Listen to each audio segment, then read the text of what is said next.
Mr. Harker, I'm glad that you've arrived safely. Count Dracula. I am Dracula, and I welcome you to my house. I must apologize for not being here to greet you personally, but I trust that you have found everything you needed. Well, thank you, sir. It was most thoughtful.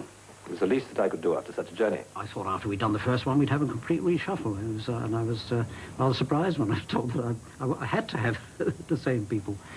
As a matter of fact, as it worked out, it couldn't have been better. As I say, Cushing had been a star, and I was delighted to have Frank's son. I thought he was excellent in Dracula, and really you couldn't have found a better person than Chris Lee for Dracula, I don't think, anywhere.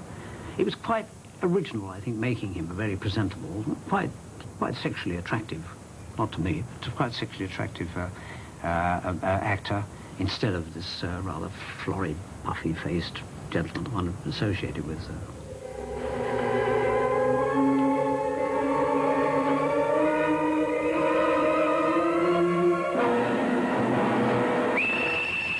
I decided in my own mind, from reading the book, that the author had presented this character as a romantic, erotic, heroic, fascinating figure, highly dangerous, savage, but above all, which I think is the most important thing when you're playing characters of this kind, tormented, agonized, sad. What a ghastly fate to be immortal. Frankenstein, that was comparatively easy, because there is a chap who was really right ahead of his time. I mean, I think I was the first to start transplanting human organs. That the South African doctor did a very much better job of it at about 1968.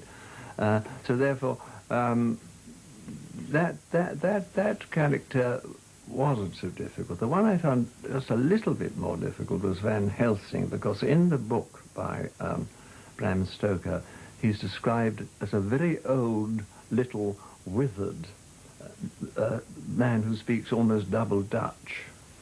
And this was going back, what, nearly 25 years, when I was younger and prettier, if that's possible. And so when I was offered the part, I said, well, instead of making me up, I think we'd better play it as myself. I think so they agreed to that. Count Dracula, the propagator of this unspeakable evil, has disappeared. He must be found and destroyed. The one thing that Dracula didn't like was crucifix. And there were so many times I had to use one that in the end I thought it would become ludicrous. I was rather like a travelling salesman in crucifix eye. So right at the end of the picture, Van Helsing forces Dracula into a shaft of sunlight by rushing along, pulling some curtains now, and whereupon he withdrew yet another crucifix out of his pocket. I said, really, could we not have something different? And I suggested that they had the long refractory table, a candlestick at each end, and I could rush along like a mad thing, leap on the table again, grab one candlestick, rush to the other and grab the other, then boing them together.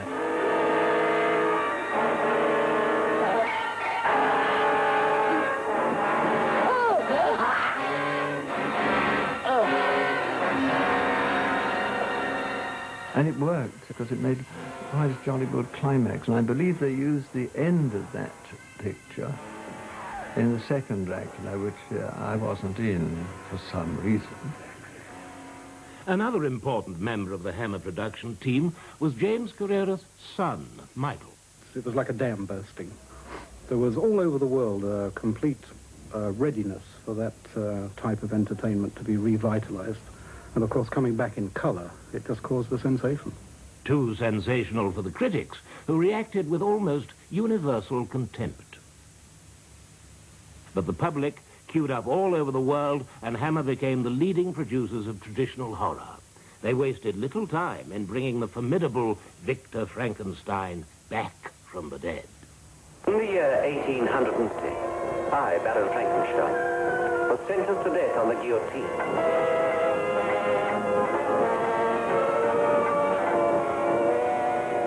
But I have escaped the guillotine, and I shall avenge the death of my creation.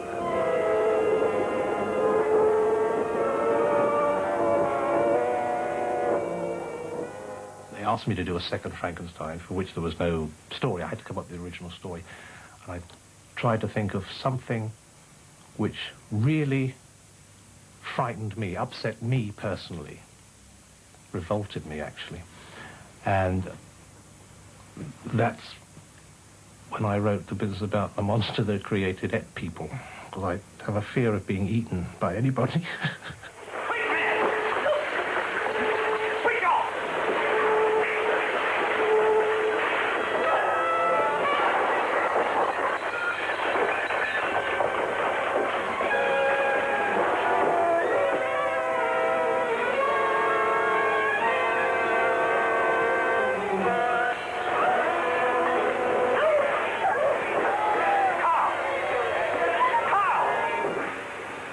In the 50s, at Bray, by the River Thames, a converted country house called Down Place became the centre of production for Hammer. Among the team they assembled, there was Jimmy Sangster, who began as a production assistant. Originally, when I went to Bray, in fact, we were making pictures next door at a place called Oakley Court. And we needed more space, so we went next door to Bray, which was just then just a house. And we started using a room at a time. And then we built the stages. And it was always a very good atmosphere. I mean, it really was a family.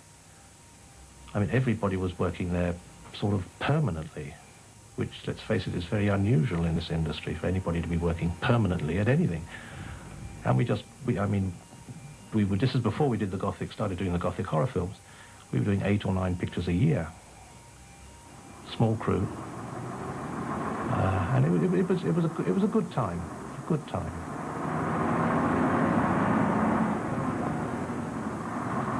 This unique film shows a day at Bray Studios in 1952, with the staff bus arriving from London. The film was Man Trap, a murder mystery typical of Hammer's output of the time. Though working within very tight budgets, Hammer succeeded in disguising their limited resources and creating a distinctive look to their films. For this, they relied on a regular team of technicians, such as camera operator Len Harris,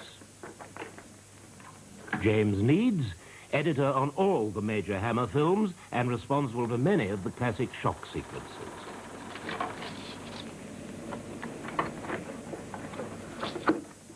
Producer Michael Carreras chats to the star of the film, Hollywood actor Paul Henreid.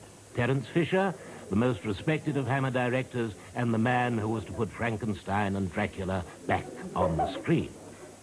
Everybody who worked for Hammer loved what they were doing, or quite honestly, often the situation was such, you know, we didn't have enormous budgets, we worked very long hours in very cramped facilities. It was only a big old house. And we did remarkable things. If you look at the old films, the old horror films that were made in that old house, it's quite remarkable. You'd think we'd shot at MGM or Pinewood. Dinah!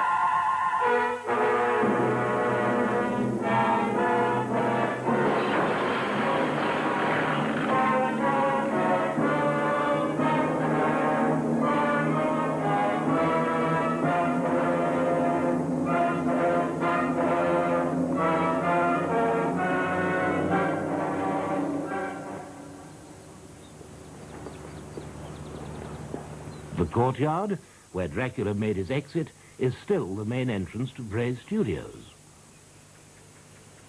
Every inch of space was used, as shown by this scene from Dick Turpin, Highwayman, made in 1956.